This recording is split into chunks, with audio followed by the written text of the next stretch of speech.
നമസ്കാരം. വീണയൻ ന്യൂസിലേക്ക് സ്വാഗതം. പ്രധാന വാർത്തകൾ നിങ്ങൾക്കായി സമർപ്പിക്കുന്ന Spinner Pipes, manufacturers of HDP and PVC pipes. Think irrigation, think Spinner. Rahul tiles and sanitaries, Kovilakathumpadam, Kerala ബാങ്കിന് മുൻവശം, തൃശൂർ. അടുക്കളയ്ക്ക് സൗമ്യ സുഗന്ധവും വിഭവങ്ങൾക്ക് രുചിയും. കേരളത്തിന്റെ സഹകരണ ശുദ്ധി ഗ്രീൻ മൈത്രി വെളിച്ചെണ്ണ, ഒരു പെരിങ്ങണ്ടൂർ സർവീസ് സഹകരണ ബാങ്ക് ഉൽപ്പന്നം. ബേജാറാകേണ്ട, നമുക്ക് എല്ലാവർക്കും ബ്യൂട്ടി സിൽക്സിലേക്ക് പോകാം. അവിടെ ആകുമ്പോ എല്ലാവരുടെ ഇഷ്ടം പോലെ വെറൈറ്റി കളക്ഷനും ഉണ്ട്. വലിയ വിലയാവില്ല. ലഹരി വല പിടിമുറുക്കുന്ന ദൈവത്തിന്റെ സ്വന്തം നാട്ടിൽ നിന്ന് ഞെട്ടിക്കുന്ന വാർത്ത.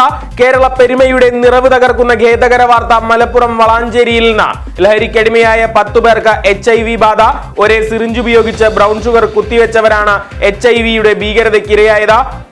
7 മലയാളികളോടൊപ്പം 3 ഇതര സംസ്ഥാന തൊഴിലാളികളും വൈറസ് ബാധിതർ. എല്ലാവരും യുവാക്കൾ. രോഗബാധിതരുടെ എണ്ണം വർദ്ധിക്കുമോ എന്ന ആശങ്ക. Vadakkanchery Charalparambu life mission flat കെട്ടിട നിർമ്മാണത്തിലെ സ്തംഭനം. സർക്കാരിന് ഹൈക്കോടതിയുടെ വിമർശനം. കെട്ടിടത്തിന്റെ സുരക്ഷ പരിശോധിക്കാൻ ചുമതലപ്പെടുത്തിയിരുന്ന പാലക്കാട് IIT ചുമതലയിൽ നിന്ന് പിന്മാറിയെന്ന് സർക്കാർ. പദ്ധതി പൂർത്തീകരണത്തിന് സർക്കാരിന് താല്പര്യമില്ലെങ്കിൽ കോടതി നേരിട്ട് പരിശോധന നടത്തുമെന്ന് മുന്നറിയിപ്പ്. ചിലവ് സർക്കാർ നൽകേണ്ടി വരുമെന്നും കോടതി. മുൻ MLA അനിൽ അക്കര സമർപ്പിച്ച പൊതു താൽപര്യ ഹർജി അടുത്തയാഴ്ച വീണ്ടും പരിഗണിക്കാൻ മാറ്റി. ഫ്ളാറ്റ് നിർമ്മാണം ഇനി ഒരിക്കലും നടക്കരുതെന്ന വാശിയോടെ കേസ് നീട്ടിക്കൊണ്ടുപോകാനാണ് സർക്കാർ ശ്രമിക്കുന്നതെന്ന് അനിൽ അക്കര. CPM നേതാവ് PK ശ്രീമതിയെയും കുടുംബത്തെയും അപകീർത്തിപ്പെടുത്തി എന്ന കേസിൽ പരസ്യമായി ഖേദം പ്രകടിപ്പിച്ച BJP നേതാവ് B ഗോപാലകൃഷ്ണൻ അപകീർത്തി കേസിൽ ഹൈക്കോടതിയിൽ ഹാജരായ ശേഷമായിരുന്നു ഖേദപ്രകടനം. 2018 ജനുവരി 25-ന് ചാനൽ ചർച്ചയിലൂടെയായിരുന്നു അപകീർത്തിപ്പെടുത്തൽ. ശ്രീമതി ആരോഗ്യമന്ത്രിയായിരിക്കെ മകന്റെ കമ്പനിയിൽ നിന്ന് മരുന്നുകൾ വാങ്ങിയെന്നായിരുന്നു ആരോപണം. വിവാദമായപ്പോൾ തന്റെ കയ്യിൽ തെളിവുകളില്ലെന്ന് കൈകഴുകൽ. നിയമ നടപടികൾ അവസാനിപ്പിച്ചതായി PK ശ്രീമതി. കരുവന്നൂർ സഹകരണ ബാങ്ക് തട്ടിപ്പ് കേസ്. വെളപ്പായ സതീഷ് അടക്കം 2 പ്രധാന പ്രതികൾക്കും ഹൈക്കോടതിയുടെ ജാമ്യം.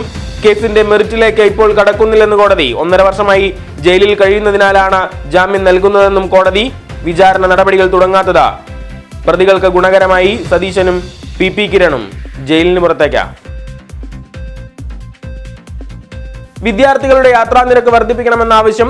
മിനിമം നിരക്ക് 1 രൂപയിൽ നിന്ന് 5 രൂപയാക്കണമെന്ന ബസ് ഉടമകൾ. പുതിയ അധ്യയന വർഷത്തിൽ പുതിയ നിരക്ക് വേണമെന്നും ആവശ്യം. സ്വകാര്യ ബസ് ഉടമകൾ വീണ്ടും പ്രക്ഷോഭത്തിലേക്ക്. നയം വിശദീകരിച്ച ഏപ്രിൽ 3 മുതൽ 9 വരെ സംസ്ഥാന ജാഥ. 14ാമത് തൃശൂർ അതിരൂപത ദർശന സഭാ സംഗമത്തിന് വടക്കാഞ്ചേരി വേദിയാകും. മാർച്ച് 30-ന് സെന്റ് ഫ്രാൻസിസ് സേവിയേഴ്സ് ഫൊറോന ദേവാലയത്തിൽ മഹത്തര സംഗമം. അതിരൂപത മെത്രോപൊലീത്ത മാർ ആൻഡ്രൂസ് താഴത്ത് പേപ്പൽ പതാക ഉയർത്തും. പ്രദക്ഷിണവും ദിവ്യബലിയും ഉണ്ടാകും. ലഹരിക്കെതിരെ ഒറ്റക്കെട്ടായി Puttekkara. Saint George higher secondary സ്കൂളിലെ PTA കമ്മിറ്റിയുടെ നേതൃത്വത്തിൽ ലഹരിക്കെതിരെ ഉണരാം പരിപാടി. പഞ്ചായത്ത് പ്രസിഡന്റ് KK ഉഷാദേവി ലഹരി വിരുദ്ധ സന്ദേശം നൽകി. റാലിയിൽ കണ്ണികളായി സമൂഹത്തിന്റെ വിവിധ കോണുകളിലുള്ള നിരവധി പേർ ലഹരി വിരുദ്ധ പ്രതിജ്ഞ നടന്നു. ഓടുന്നതിനിടെ ഓട്ടോറിക്ഷ ഡ്രൈവർക്ക് ബോധക്ഷയം. നിയന്ത്രണം വിട്ട വാഹനം ഡിവൈഡറിൽ ഇടിച്ചുമറിഞ്ഞ് അമ്മയ്ക്കും മകൾക്കും പരിക്ക്. ചെറുതുരുത്തി മേച്ചേരിക്കുന്നിൽ കാട്ടുപന്നി കുറുകെ ചാടി നിയന്ത്രണം നഷ്ടപ്പെട്ട കാർ പാതയോരത്തെ താഴ്ചയിലേക്ക് മറിഞ്ഞു. കാസർഗോഡ് ജനവാസ മേഖലയിൽ കെണിയിൽ കുടുങ്ങിയ പുലിയെ പുത്തൂർ സുവോളജിക്കൽ പാർക്കിലെത്തിച്ച ചികിത്സ ആരംഭിച്ചു. ശ്രീരാമൻചിറയിൽ തണ്ണിമത്തൻ കൃഷിയുടെ വിളവെടുപ്പ് ഉത്സവ നിറവിലാറാടി. വിജ്ഞാന കേരളം മുഖ്യ ഉപദേഷ്ടാവ് ഡോക്ടർ TM തോമസ് ഐസക് ഉദ്ഘാടനം ചെയ്തു.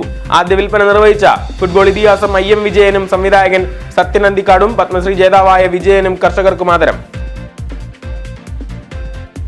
മുളകുന്നത്തുകാവ് ഗവൺമെന്റ് മെഡിക്കൽ കോളേജിലെ രോഗികൾക്കും കൂട്ടിരിപ്പുകാർക്കും റമദാൻ കരുതൽ സമ്മാനിച്ച CH സെന്റർ പ്രവർത്തകർ. ഇഫ്താർ സംഗമത്തിൽ പങ്കെടുത്തത് നിരവധി പേർ. UDF ജില്ലാ ചെയർമാൻ TV ചന്ദ്രമോഹൻ ഉദ്ഘാടനം ചെയ്തു. ക്യാൻസർ TB വാർഡുകളിൽ SYS സാന്ത്വനം മഹലിന്റെ നേതൃത്വത്തിൽ നോമ്പുതുറ ഭക്ഷ്യക്കിറ്റ് നൽകി. എമ്പുരാൻ അവതരിച്ചു. തിയേറ്ററുകൾ പൂരപ്പറമ്പുകൾ. ആവേശക്കൊടുമുടിയിൽ ആരാധകർ. ലോകമെങ്ങും തരംഗം തീർത്ത ബ്രഹ്മാണ്ഡ മലയാള ചിത്രം. ആദ്യ പ്രദർശനം. കേരളത്തിൽ മാത്രം 750ഓളം തിയേറ്ററുകളിൽ. മോഹൻലാൽ ഉൾപ്പെടെ വൻ താരനിര ആദ്യ പ്രദർശനത്തിനെത്തി. ചിത്രത്തിന്റെ വ്യാജ പതിപ്പ് പ്രചരിക്കുന്നതായി റിപ്പോർട്ട്. പൈറസി സൈറ്റുകളിലും ടെലഗ്രാമിലും വ്യാജ എമ്പുരാൻ. സ്പോയിലറുകളോടും പൈറസിയോടും നോ പറയാമെന്ന് സംവിധായകൻ പൃഥ്വിരാജ്.